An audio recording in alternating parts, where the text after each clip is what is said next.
ఆరు గ్యారెంటీల్లో రెండింటిని ఇప్పటికే అమలు చేశామంటూ ప్రజల్ని ప్రభుత్వం మోసం చేస్తుందన్నారు ఎమ్మెల్యే పల్లా రాజేశ్వరరెడ్డి. రాజీవ్ ఆరోగ్యశ్రీకి 20 కోట్లు కేటాయించి 60 కోట్లు ప్రచారం చేసుకున్నారని విమర్శించారు. కాంగ్రెస్ ప్రభుత్వానిది కేవలం ప్రచార ఆర్భాటం మాత్రమే అన్నారు.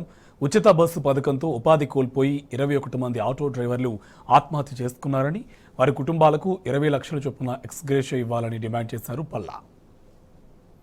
ఆరు గ్యారెంటీల గురించి గొప్పగా ఇందులో చెప్పారు, 2 ఆల్రెడీ ఇచ్చినామని చెప్పేసి. అధ్యక్ష, ప్రజలందరూ పిచ్చోళ్ళు కాదు. ఈ అత్యున్నత సభ చట్టసభలో అబద్ధాలు ఆడటం చాలా నేరం అధ్యక్ష.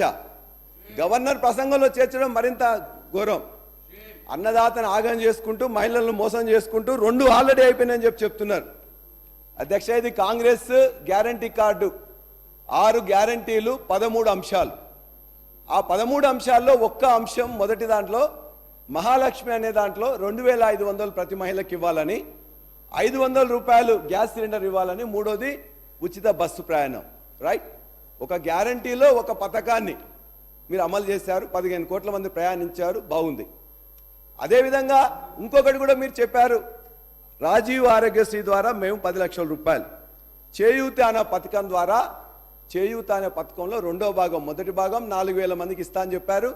ఇందులో మీరు ఇచ్చింది ఇలా 10 లక్షల రూపాయలు రాజీవ్ ఆరోగ్యశ్రీ ద్వారా ఇచ్చారు. అధ్యక్ష, రాజీవ్ ఆరోగ్యశ్రీ ద్వారా మొన్ననే చెప్పారు, జనవరి 26న గవర్నర్ గారి ప్రసంగంలో మాట్లాడుతూ రాజీవ్ ఆరోగ్యశ్రీలో 20 కోట్ల రూపాయలు ఖర్చు పెట్టాము ఇప్పటివరకు అని చెప్పారు. సంతోషం అధ్యక్ష, 20 కోట్లు ఖర్చు పెట్టారు, 60 కోట్ల ప్రచారం చేసుకున్నారు.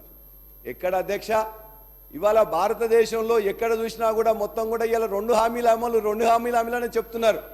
ఇవాళ మీరు ఎక్కడ ఏ టీవీలో చూసినా, ఏ పేపర్లో చూసినా, ఏ హోర్డింగ్ చూసినా, ఏ బస్సు చూసినా, ఎక్కడ చూసినా ప్రచార పటాటోపం తప్ప 13 అంశాలలో ఒక 2 చేసినాం అని ఎట్లా చెప్పడానికి మనసొప్పుతాంది?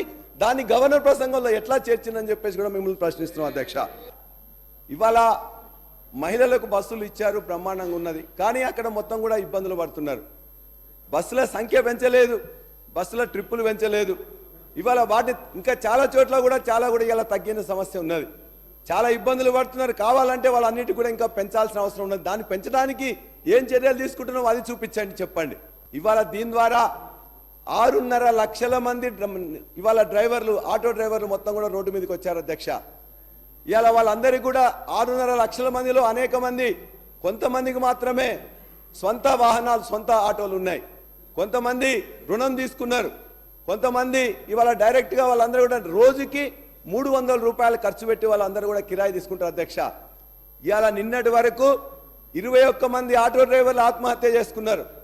ఏ మహిళలకైతే ఉచితంగా మీరు ప్రయాణం చేయాలని చెప్పేసి ఒక గొప్ప వరం ఇచ్చినని చెప్పి మీరు భావిస్తున్నారో, ఈ యొక్క 21 మంది